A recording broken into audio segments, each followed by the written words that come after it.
Welcome back to the lightattheend.com podcast. Lightattheend.com is a resource for those who want to learn more about end-of-life topics but don't know where to start. I'm Kevin Berk, and I'm joined again by Seth Viddal, co-owner and COO of The Natural Funeral. This is part 2 of a 2-part discussion that we're having on planning creative, connected, deeply meaningful, and eco-conscious goodbyes and memorializations for ourselves and our loved ones. Seth, welcome back, and I'm so glad to have you here for a second half to this conversation. Kevin, it's great to be back. Thank you so much, Seth. So where we left off last time was we were talking about parting stone and the memorial stone option. You mentioned that there's just a lot of innovative stuff that may not be ready for prime time that you've been hearing about. Are there any of those that are interesting that people should really be considering?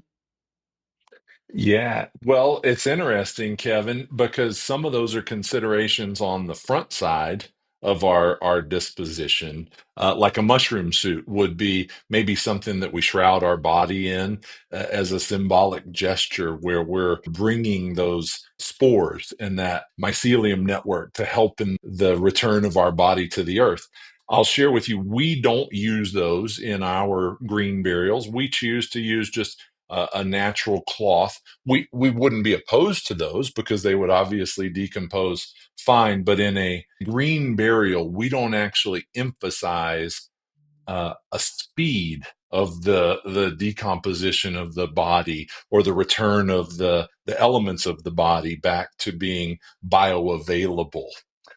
We honor the natural aspects of that process. And because the body is going to remain in situ permanently, there's not really a need to accelerate that. It's always going to be in that location. I will share with you that as a part of our terramation process, we do inoculate the vessel with fungal spores. So I'm a big believer in their place as helping with decay in the cycle of life. But from a product perspective, we don't kind of sell or encourage the need for that.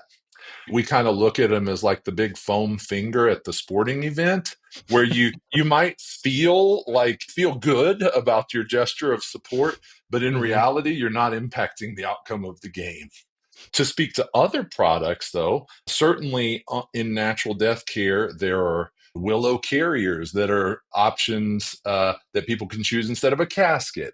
And there are lots of natural products that people can work with. Of course, essential oils instead of embalming fluids would be another natural approach. And then things do get interesting on the other side of death care, going back to parting stones, where people take the cremated remains, the remains that they get back, and memorialize those in something that they're going to interact with in their coming days.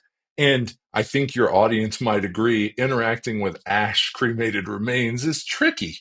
But 26% of households have cremated remains in them. And so it's a common consideration. Parting stones have been a cool introduction on the scene because people put them in their pockets and do all kinds of things, as we talked about. But other options are diamonds, where actually cremated remains can be compressed and put into a diamond form. And there's a partner of all ours called Eterniva that offers that service. And then there are local artists that we work with who blow glass pieces that contain ash or cremated remains from a fire cremation or water cremation or terramation. We have local potters that use the regenerative living soil that our bodies become. And so some families might return some of that soil to nature, and some might use some of that earth to actually create a vessel that their family's going to use that's made from their body. And then maybe the last piece I'd love to share about, there's a local Boulder artist that we work with who does oil painting, and she embeds cremated remains in the oil paint and then creates an inspired image. And she'll co-create those with the family so that the family has input and really the life of the person being included in the painting has input. And that artist's name is Ali Suter, and just does beautiful work. But yeah, those are some things, Kevin, that people choose to do. Thank you for explaining that. I mean, it makes the decision even harder because some of these are such appealing things to do and to think about doing them personally or for your loved ones. At some point, you've got to make a choice, but it's amazing that there are so many artisans who are doing such creative, amazing things that can really speak to people about how they want to remember or keep their loved ones around. It really is special, and it's really independent to each of us, right? And it's kind of cool that to some people a jewelry piece might be the most fitting way to keep their loved one close. And we have one family that had a set of coffee mugs made from the earthenware from the body of their person. They were fired and glazed, and they're beautiful. And every morning, this wife drinks coffee with her husband. That is so cool. Oh my gosh, amazing.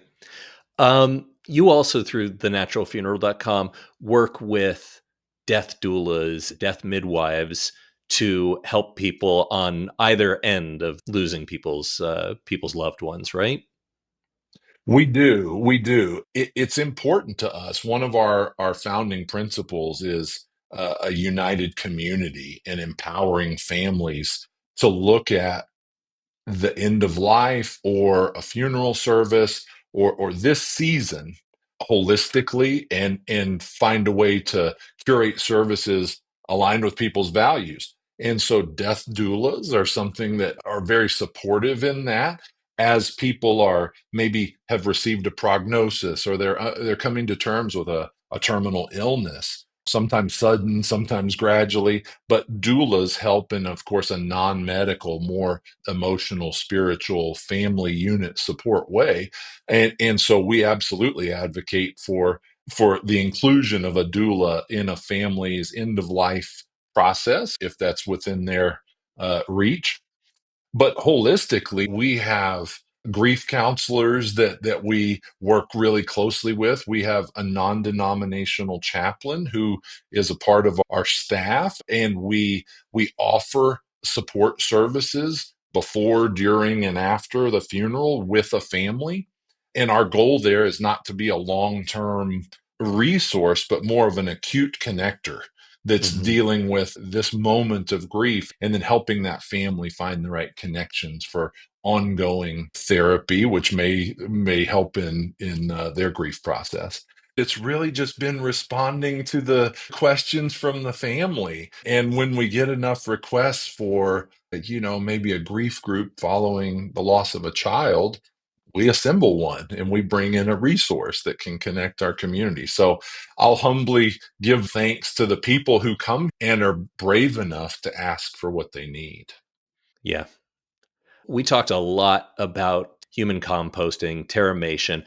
I wanted to understand a little bit more because it seems like right now, human composting is legal in 12 states. It's Mhm. Arizona, California, Colorado, Delaware, Maine, Maryland, Minnesota, Nevada, New York, Oregon, and Vermont. And then it's been introduced in 13 others. I think one of the things, Seth, that I'm trying to get at is anybody who's watching or listening and interested in these things, they may not know whether or not they're available to figure out whether or not what they want is something that is, one, offered in their state, or two, whether it is legal to come to you from out of state and there's a way to bring back those remains Perfect. over state lines. Thanks for helping hone that question. So, as you mentioned, Terramation's legal in 12 states, but there are actually operators performing the function in 3 states. Hmm. So, Washington, Colorado, and Nevada, and specifically the Seattle metro area, the Denver metro area, and the Las Vegas metro areas all have Terramation operators. And they range in capacity from 20 or so vessels in a metro to 150 or so vessels in a metro from multiple providers. But those are currently really the only places that people can access Terramation. What I'll share with you is that some of the providers of natural organic reduction would suggest that a family would fly their loved one to them for the terramation process, and then the family could receive back all or a token of the soil. And we've sort of taken a counter perspective to that, where we're trying to empower funeral homes and cemeteries and crematories to provide this. And so, what that's going to lead to is a, a growing set of providers. And Kevin, I'll share with you, we're already building out a network that's going to be deployed in April in Arizona in the Phoenix market space. And we're in an early design on a Minneapolis St. Paul deployment that'll be a large support for Terramation in that geo. And then there are a couple of other, one in the Northeast and one in the Pacific Northwest, where we're working for other operators to open facilities. It would be naive of us to think that there aren't other innovators who are concurrently working on plans to open new facilities. So some of it is a matter of the technology getting to the state where legislation has passed. Some of it is waiting for regulations to be written once legislation is passed. California is a good example there, where terramation or natural organic reduction became legislatively available in 2022. And the regulators said, wait a second, we'll have the regulations ready on January 1st of 2027, giving themselves a 5-year window from the passage of the law until the implementation of the first provider. But we've already been in conversations with California Department of Public Health about systems that will be installed and deployed early in 2027. So what we're seeing is 13 states, as you mentioned, that have proposed legislation and will be considered sometime in this legislative session. And some of those will pass, and some of them will punt to next year, and more states will introduce along the way. But the trend line that we're seeing shows that 4 states passed new legislation last year, and likely 6 or 8 will pass new legislation this year, and likely 8 or 12 will pass new legislation next year. And so the up and to the right ramp on this is really significant. And it's a technology that was illegal everywhere in the country 5 years ago. And so that really is a quick adoption, if you will, in an ancient industry. Yeah, it seems And like it. yeah, it is. And social media and the interest of the youth and really the impact environmentally that this option makes when compared to other options, it really makes a statement about efficacy of an environmental return of our body. And then I'll shift to water cremation, which it would be important for your viewers. You'd want to search for water cremation or alkaline hydrolysis if that's the service you're looking for. And that's legal in 28 states, with a few additional states that will consider new legislation this year. But of those 20 states, only about half of them have operators.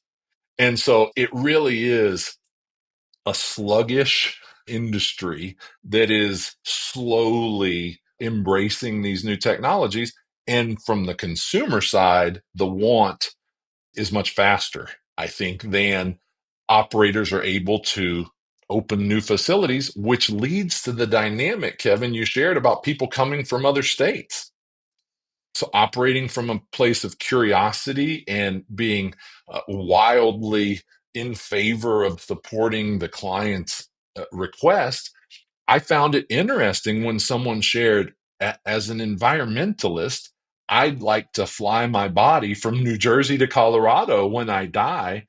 And I thought, well, gosh, most people wouldn't think a plane ride like that as an act of environmental consciousness. But this person viewed that action as activism and as a proponent of awareness. And he said, if I don't do this, who's going to do it?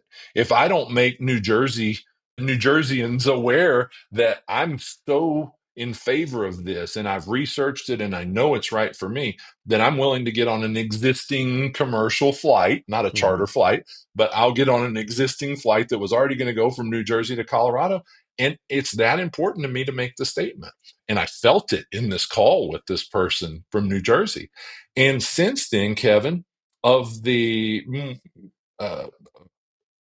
175 or so Terramations we've done, approaching a quarter of those have come from outside of Colorado, from folks where they can't get this, but they want it. And the farthest that we've had someone come from is actually Indonesia. And a requirement for Terramation is that the body be unembalmed. And so all of the shipments of these decedents we've orchestrated in a natural way. And I'll share with your audience that it is legal to send a body across state lines, across 49 state lines. You can send an unembalmed body, with the one exception being the state of Alabama, which does not allow an unembalmed body to enter or leave the state. Seth, thank you for all of that information. That's so good to kind of understand the legality and the options that are available. Gives people a lot to consider and research on their own to figure out whether their state is going to allow for the thing that they want to do. So in our remaining time that we have together, I would love to get into what you see as and this is a big ask, I know, pros, cons, and costs between conventional burial, green burial, flame cremation. Yeah, Kevin, I'd love to get into that. And we're really transparent with this. Everything I'm about to tell you is publicly available on our website. And I encourage any funeral home, please do your customers that favor of allowing them the gift of being able to research you and find out some preliminary information before they have to pick up that 500-pound phone and make a difficult call. I also want to encourage folks to connect with a group called a Funeral Consumer Society. Most states have a Colorado Funeral Consumer Society or New Jersey Funeral Consumer Society, and those are the groups that take the voice of the public and amplify it to legislators. And so, if you have a want for empowering your community to have access to something, you don't have to be dying. In fact, it's helpful if you're not, and you can participate in this campaign. We need voices and we need advocates out there. And I know your audience, Kevin, would be the right kind of hearts and hands to hear that request and bring what they need to their communities. So when we talk about like the pros and the cons and the costs of each option, I'll share with you that I'm going to give you our retail prices, and our prices tend to be on the full service end of the spectrum. We have brick and mortar facilities, and we have licensed directors, and we have staff vehicles and on-site body cooling and beautiful facilities. And our goal is not to be the cheapest of any option in the area. Our goal is to meet each family eye level right at their needs. I'll share with you cremations. Sometimes you can get them for as cheap as $1,000 or so in your town. And that's typically going to involve maybe not much interaction with the funeral home, but more of like a transport service and maybe help with registering the death with the state, and then return of cremated remains, generally by mail. And of course, we involve families and we pick up loved ones and leave flowers with their family as a touch point to them as we bring them into our care and shelter for the process. The cons of flame cremation are that it's also pretty consumptive and it also pollutes. It's not uncommon for whole caskets to be cremated, or leather shoes, or rubber soled shoes, or even metals that are in our bodies. And so that generally goes through scrubbers, but ultimately it's going to go out a chimney. Our body's going to convert from solid and liquid to gas, and by definition that's pollution. And so that's a con. The pro to flame cremation is it's available almost anywhere. Everybody's heard of it, and it's almost always going to be the lowest cost. Where water cremation in our model is $4,400. And the pro to that is that the environmental impacts are dramatically different from flame cremation. There's still a production cost, a carbon impact to the production of the chemicals that are used in alkaline hydrolysis. But because there's no emissions, and because we don't use natural gas, we use a very small amount of electricity for movement in our vessel. So it's very energy efficient. It causes no pollution, and the essence of our body can be captured and reapplied to the earth and given to plants as a biostimulant. So that's very much a pro that people find with water cremation. A con is it can cost a little bit more, and it's not as accessible. It's just not as available state to state as flame cremation. And then Terramation, I'll talk about next. And we just shared about how that's the least available option. Its cost is $8,900. And that's because it's a biologically managed process that's going to take 2 to a little over 2 month time frame with almost daily interaction from a certified natural reductionist. And so the labor intensity is higher in this process. The duration is much longer. The cost is higher, but by far the environmental impact is the most advantageous. And what I mean by that, Kevin, is that in the process of natural organic reduction, we don't produce carbon emissions. We actually sequester 1,003 pounds of carbon for every process that we conduct. And so that is why people from far and wide are tending to resonate with this. Terramation people perceive as slower, gentler, more gradual, and really relatable because we've all had a yard with maybe the deciduous leaves that fell, and they rested in our yard in autumn, and then in the spring they had become humus and were beginning to break down and were a part of the soil level. And we might have even seen a ladybug crawl across the leaf. And we can envision, okay, that's what's happening in Terramation. It's no different than that leaf that left that tree that that ladybug found refuge on. And so there's a perception that I know exactly where I'm going in the cycle of life when I choose this process. And then the last option that I'll touch on with you is green burial. And we don't really offer what I would consider conventional burial or traditional burial with a big casket in a vault and embalming. Our transport cars tend to be EVs and minivans and less hearses and limousines. And so our burials tend to be natural and green and use shrouds and hand lowering and less Equipment. and equipment. That's right. That's right. And so our green burial service is $4,400 plus the plot. And I say plus the plot because that there are plots for $1,000 and there are plots for $50,000. And so there's an enormous range that people can select. And then the only other additional cost to a green burial would be the natural material that folks are going to be buried in. And of course, we have shrouds that are silk and bamboos and hemps and woven, and they're gorgeous. And sometimes people say, "This was my favorite blanket, and this is what I want to be wrapped in." And we've had people who've crocheted their own shrouds that we've eventually wrapped them in. So Hmm. what your body is buried in can be as expensive as free if you so choose. Seth, I keep thinking about the fellow that you mentioned who was prepared to have his body flown across state lines so that he could get the method of final disposition that really spoke to him. And I really hope we get to a place soon where it doesn't require that level of travel and it doesn't require that extra stress, and these things are available to each of us in every state, because there's benefits to all the things that we've talked about, from green burial to alkaline hydrolysis to terramation, that it really has given us a lot to ponder and talk about with our loved ones about what we want for ourselves and what they want for themselves.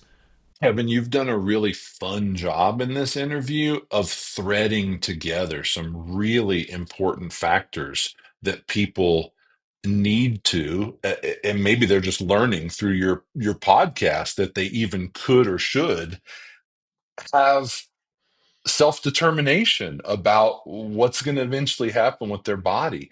And some people find peace in that. Some people find closure in that. Some people find joy in that. And so I think the topics that we've considered, like the spectrum of care leading up to one's passing, the support that you can have, and the ways that your community can hold you through that journey, the things that people can choose to do with the remains that they receive back are so personal and unique. How they choose to give their body back to the earth through burial or through one of these other uh, more rapidly transformative methods, the way that they choose to hold that in a stone or scatter that as ashes or have it made into jewelry that rests at their heart is so deeply personal. And Kevin, it's been one of my favorite parts of our conversation is the holistic consideration. And so I think that the angles with which you're challenging your audience to consider, what do I want to happen before I die? Who do I want to be around me in my final moments if I'm able to have agency in that? Where do I want my passing to occur? What do I want to happen after my passing occurs? How do I want my community to come together? How do I want my body to be handled, naturally at home or by professionals somewhere? And not with a, there's not a right or wrong answer. These are just deeply personal. Then what's going to happen to my body? Will I be soil? Will I be cremated remains? And then who's going to do something with those remains? And yeah, I think it's really sweet for folks to really open their minds up to what's possible. So thanks for the way you framed this. Yeah, I so appreciate. I can't thank you enough for all of the knowledge and humanity that you've brought to the conversation. It's endlessly fascinating to me. It's a subject that was for a long time really scary to me. It's probably still scary to a lot of people, but when you hear and explore some of these alternatives, they really become almost a creative expression of how you want your time on this earth to end or even continue on in some fashion. And so I think that it's really turned a corner for me personally from being something that's morbid or scary into something that's, dare I say, exciting and creative and appealing. So I know that probably sounds strange, but I would hazard a guess that I'm not the only person who thinks that this stuff is very cool and very progressive. Thanks for that reflection, Kevin. I think you're right that we're at a tipping point right now in our humanity, in the way that we choose to bravely look our mortality in the eye. And I think that there are a wave of educators and doulas and funeral providers and podcast hosts and community that are helping us to bravely collectively look at that light and see what's possible and see how we can make shifts at a personal level in our community and in a global level environmentally. And what a fascinating time this is to be a funeral consumer, to be death positive, to be curious about these things. And so, gosh, Kevin, this has been a blast, and I thank you from the bottom of my heart, and I encourage your audience to keep a song in their heart. Well, I look forward to talking to you in the future, Seth. It's been a wonderful conversation together and a wonderful exploration of important topics. And we've covered a lot. So thank you, thank you, thank you. Thank you, Kevin. That concludes this episode of the lightattheend.com podcast. Before you go, remember to leave a like and subscribe to the channel if you haven't already. To discuss anything we covered or didn't cover on this episode's topic, leave a comment for me or our guest. And if you have an idea for a future podcast episode or someone you'd like to connect us with, please get in touch with us for that as well. For more end-of-life topics, guides, and resources, visit lightattheend.com. And for those who wish to support what we're doing, visit us on Patreon. There will be a link in the show description and on our website. Until next time, take care of yourselves and those around you. Bye for now.